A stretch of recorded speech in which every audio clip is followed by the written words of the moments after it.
สบายดีตอนนี้ค่ะก็เฮ็ดกล้วยสะอาดซื้อกล้วยมาเมื่อกี้นี่วีหนึ่งฉีดยากล้วยสะอาดเขาก็ซื้อมาเฮ็ดกินเอง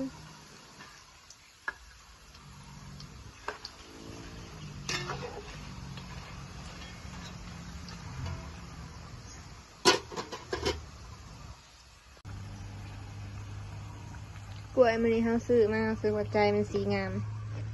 เป็นใจสีเหลือง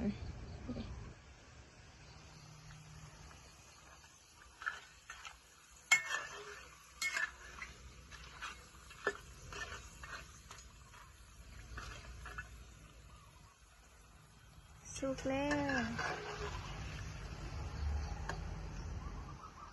วสีสันกันตัวนี้มันสุกแล้วเขาก็สิตาขึ้นไว้มาลง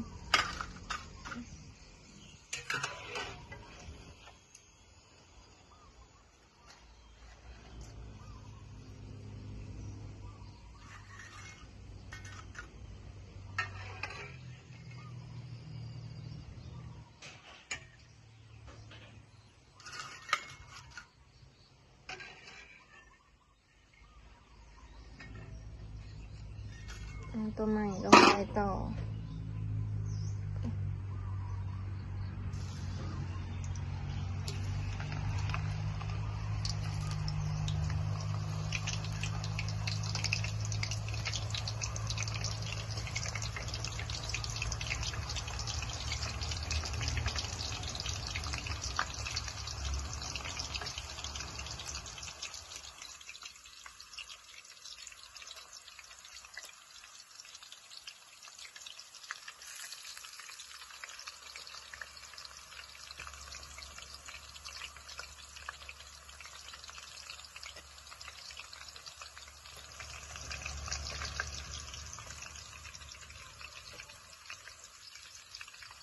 ทอดเธอหน่อยเอาทอดเธอหน่อยเอาอยากให้สีมันงามซื้อกล้วยมาเมื่อกี้นี่วีละ15 บาทวีหนึ่งกับปันไดสิกินตัวมาทอดแล้วยังหั่นบริเบิดอยู่ข้างเฮือนเฮ้ย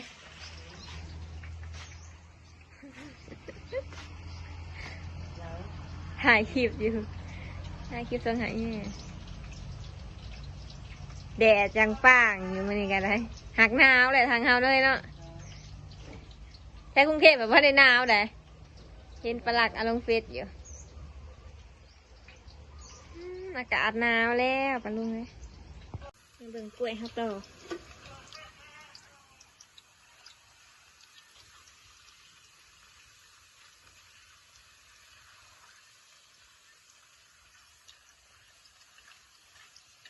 กล้วยแบบนี้แหละแบบเวลาที่เราเห็ดกล้วยแขกนะกล้วยสาบนะ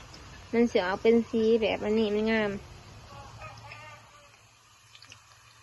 เห็ดแบ่งมันไปให้ไม่เจ๊นำให้แมงแทนกัน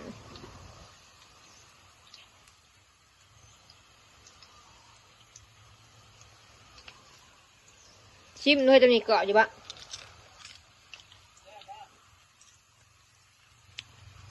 ไม่ได้กินกระแทกไปจ้ะฮะ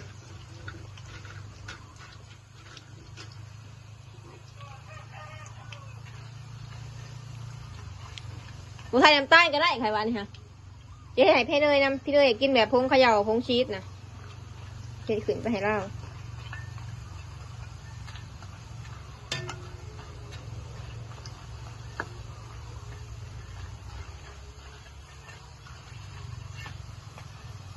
ไก่ซิซุกแต่เราปลาลุงตัวนี้กะ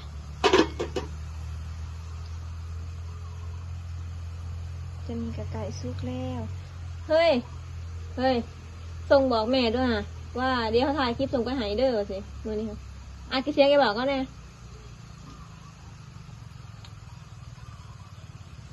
มีแชกเป็นกระถากินเนี่ยจมจะกินลายมือแล้วเขากับว่าได้เห็ดให้แบบไปซื้อกล้วยมากกับแบบซื้อมาสุดนะก็ กล้วยใจสีขาวงามไปมันกัดเด็กกล้วยใจเหลืองมาไปซื้อเรากินมากินเพนค่ะฮาก็เลยได้กล้วยมากินหนึ่ง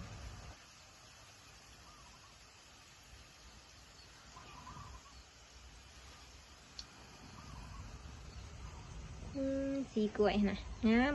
นะสองกระทะคือท่าเองเอาปลาลูมันเห็ดสีแล้วนี่ฮะเมื่อกี้นี่ฮะไปนี่หน่อยไปปอกใหม่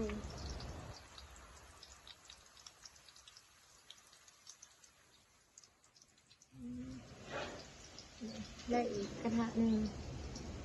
เบิดไปนี่ค่ะถอดแล้วเมื่อกี้นี้สวดตะกร้าเหลืองเหมือนกล้วยวีเดียว15 บาทนะ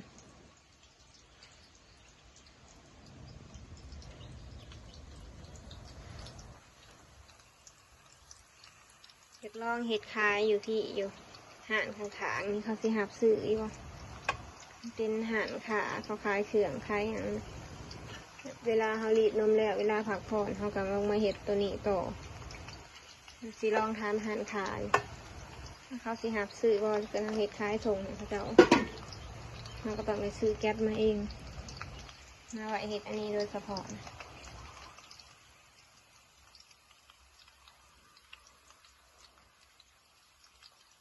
เยอะน้ำเติมเลย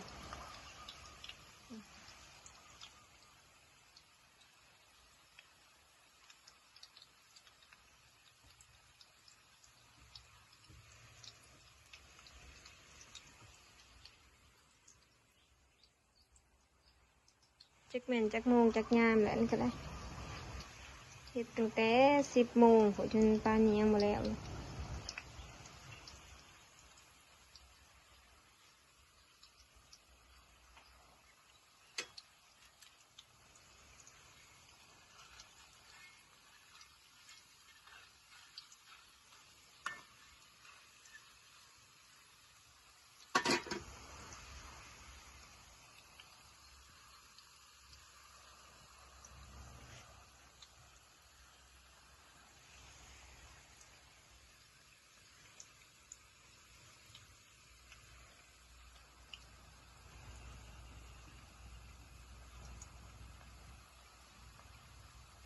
สิสุกแล้วพะลุงอ๋อนี่ก็สิสุกแล้วมัน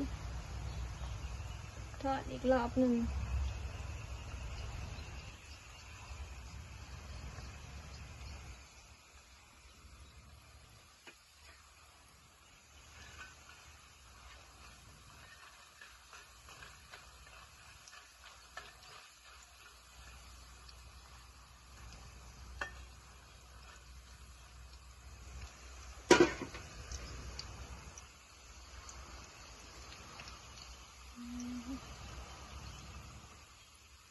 กล้วยเขาเจ้างามพี่จ้าก่อนนี้ซื้อมา2 หวีแล้วไว้กินสุกนะกินสุกกระแซบได้หมากล้วยใจเหลือง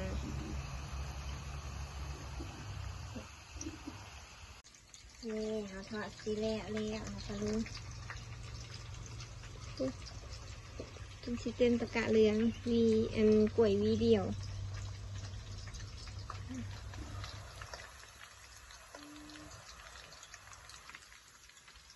อ่อนกล้วยสีงาม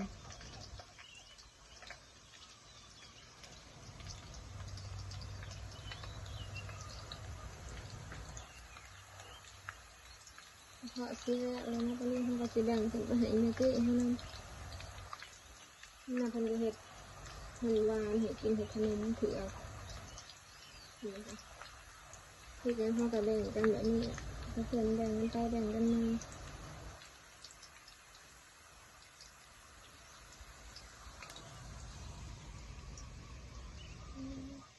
เมื่ออยู่บ้านนี่เขาเห็ดขายใช้ซื้อซอยอยู่บ้านเนาะ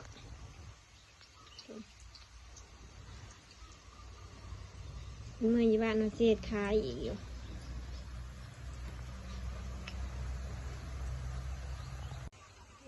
ตัวที่เฮาทอดแล้วเฮาก็สิไว้ในนี้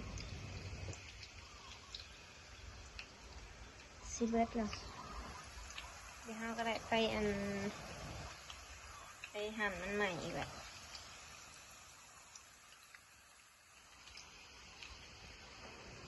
กล้วยหวีหนึ่งได้เท่านี้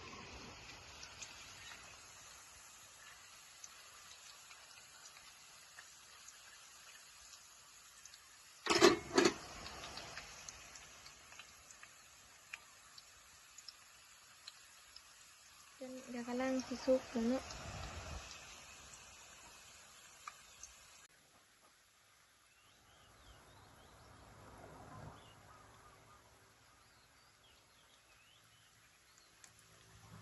สีเหลืองอมเติมสวยปะ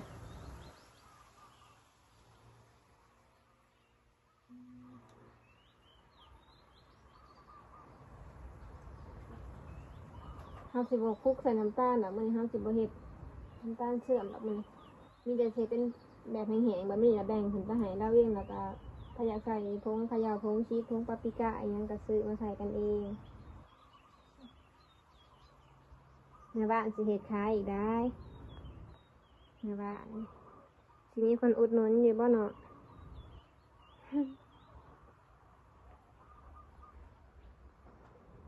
ดีแท็กสิหากินก็จะนอนรับแหละ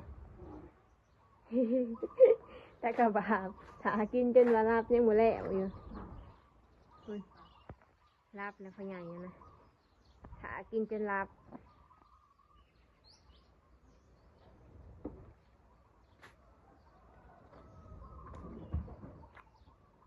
เอ้ยเว้ยมัวเลยลูกบ่เนี่ย